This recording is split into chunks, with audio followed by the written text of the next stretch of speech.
Welcome back to Pod Games. February was a huge month, big investments, big sales, and clear trends have emerged. So let's break it down. So let's start off, as we normally do with these recap videos, a bit of a life update. So those who didn't watch the last video, I've become a new father to a new little boy. He's now 6 weeks old at the time of this recording of this video. So we are fully in the trenches and we are now feeling the toll of the lack of sleep.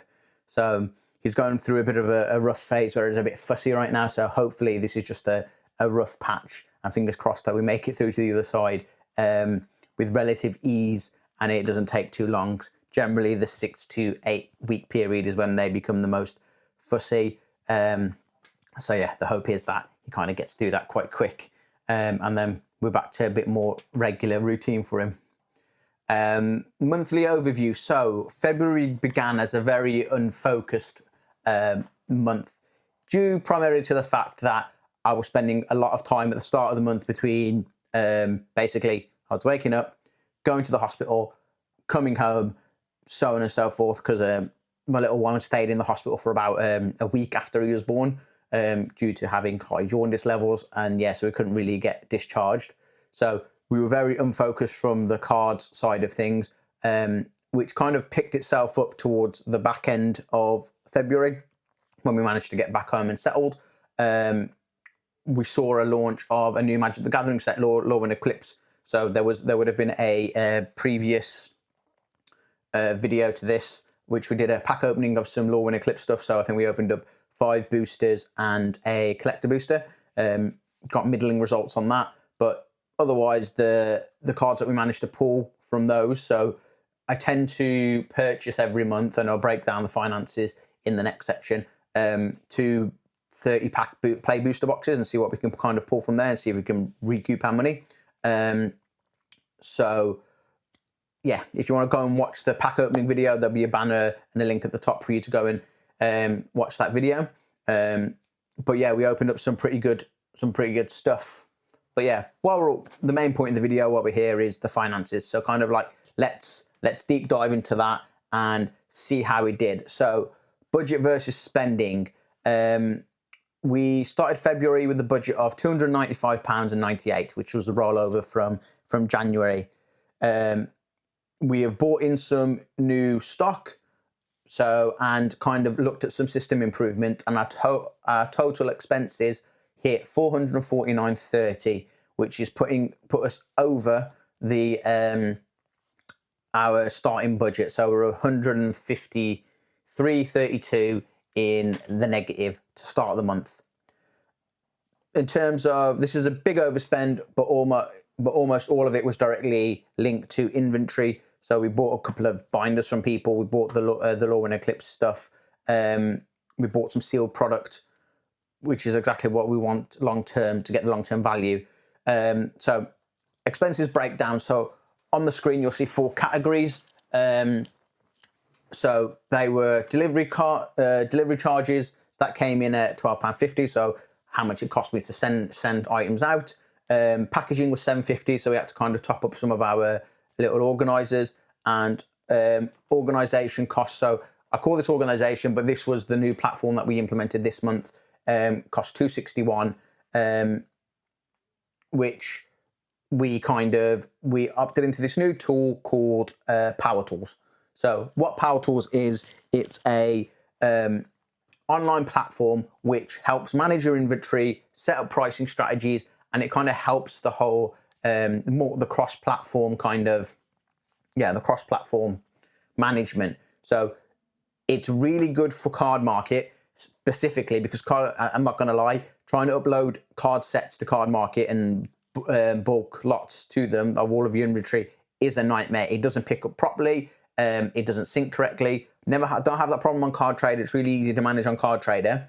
But CardMarket, it is a nightmare, and you have to type in everything one by one. It is very time consuming. This is where the TCG Power Tools comes in.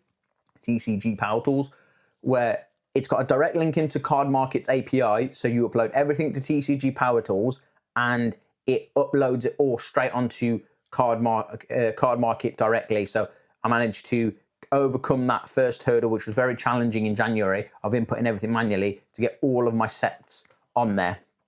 And then the beauty of it is, because it's also got CardTrader integration, anytime something is sold on either platform, it would then take it out of the available inventory, delist it from whichever platform, and then helps make sure that we avoid the double sales situation occurring. So it's really good for that.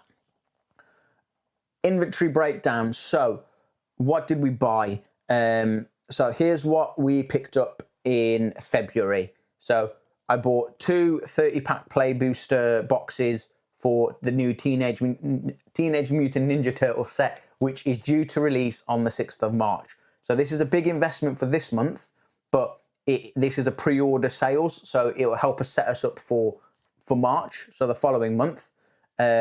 So I kind of decided to take the hit this month to set myself up for March.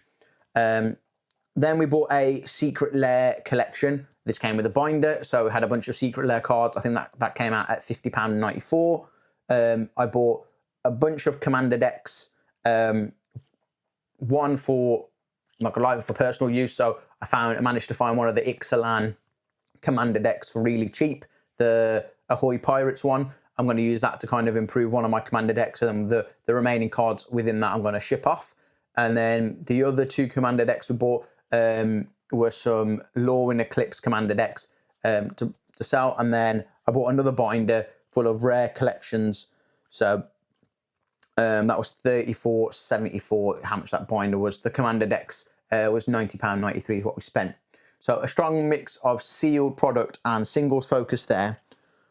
So how did we do? So the good news for February was we brought in a total revenue of $481.39. So we were actually in profit about £32.9p based on what we did in month spending.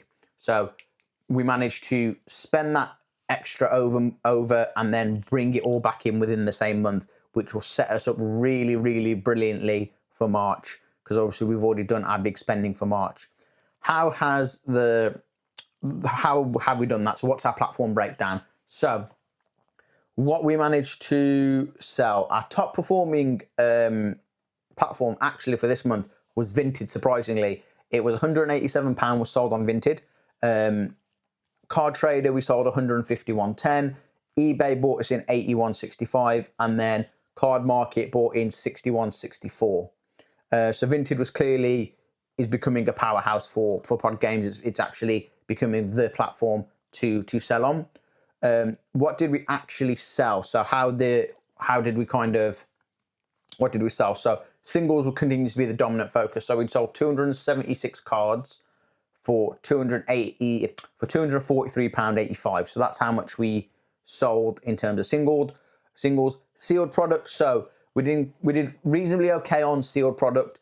The Commander decks that we bought in, we made $162.94. Now some of the spending was overlapped in January for the Commander decks, which we didn't make a great deal of profit on it, because I think the Commander decks we managed to buy four Commander decks, Law and Eclipse ones, sold one in January, and then a couple remnant ones, and had to buy another one because I owed another one to a customer. So we only kind of made about 30-40 quid profit on that. Bulk collections, we did 36.91. So the majority of this we actually sold on Vinted in terms of bulk collections. And then something that I kind of tried this month is I had some leftover some deck boxes that I no longer did, because I updated my collection to have these window deck boxes. So I had some old Game Genic and Ultra Pro deck boxes, sold them as well, sold them on Vinted for £44. Most of the sealed Commander decks went on Vinted as well, so it's actually really good. The challenge that I did find selling on Vinted is I needed to price myself lower than what somebody could buy it from the shop, because they're not going to come and purchase from me and be, I don't know, £1 or 50p cheaper. than what they can go and buy it from the store. So that kind of cut into my profit margins there, which is why, as great as the sealed product was that we sold, the actual profit that we made wasn't a great deal. Singles are still the backbone. Sealed product was good, but actually our bulk collections, we actually generated more from that, I guess, profit, because that 36.91 was 100% profit because it was something that we already had in our collection. So yeah, so that's kind of like the breakdown. Singles is still the way that we're going forward. Yeah. So final thoughts overall, February was a foundational month. It was heavy investment, strong sales, and then some clear trends are coming through.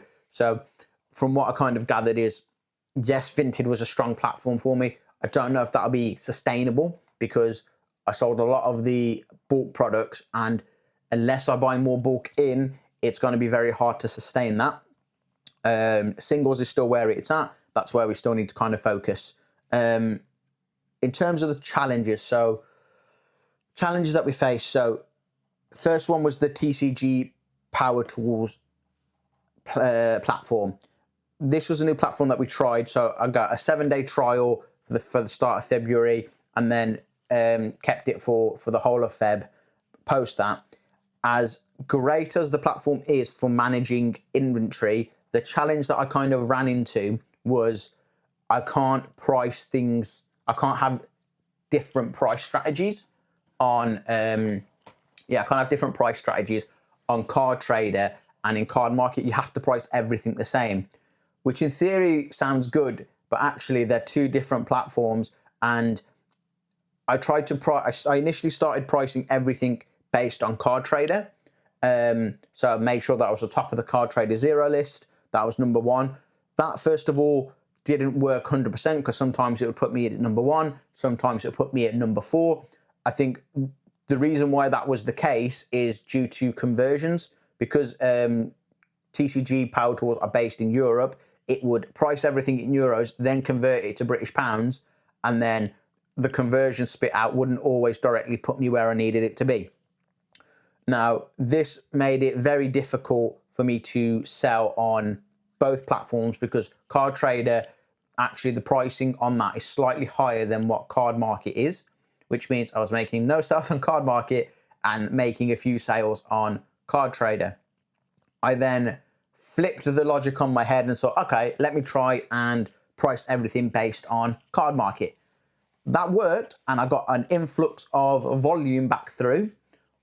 But the problem with that is I was now losing value because everything was being sold on CardTrader, which is a higher value, higher volume platform. I was selling it for a lot cheaper, which means I wasn't, I'm not making as much for my cards. So it's a weird balancing act.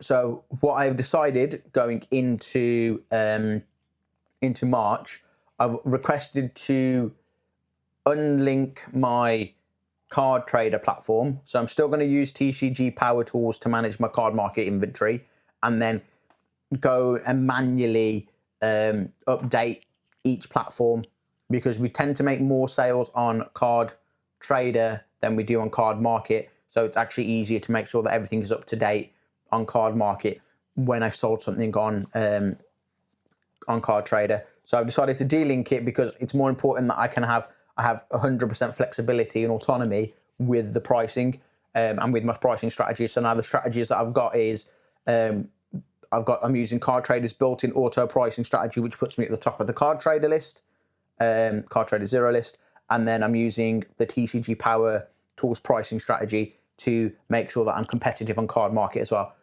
So we'll see how that kind of works out in March. What's new? So as I alluded to earlier, we bought some Teenage Mutant Ninja Turtles play boosters. So we're gonna try and sell through that. The goal is simple: tighten up on the budget. So we're trying to reduce our amount of spending, expand our inventory with the new set coming in, and start rolling out more content for the channel. So following this video, there will also be a unpack video for Teenage Mutant Ninja Turtles, like we did with the Lorwyn stuff. It's going to be 5 play boosters and a collector booster. Let's see if we can hit something big on that. So, and then like I said before, I've decided to unlink my CardTrader account from TCG Power Tools and solely use that and manage themselves. And so I can have more autonomy with my pricing structure. But yeah,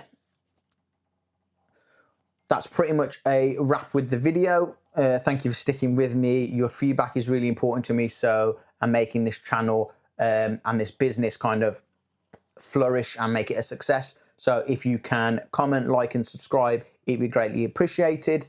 As always, if you want to see any of my inventory, any cards that I've got on display, if you want to try and get any of the Teenage Mutant Ninja Turtle stuff and snap it up quick, because that's new sets tend to go really quickly.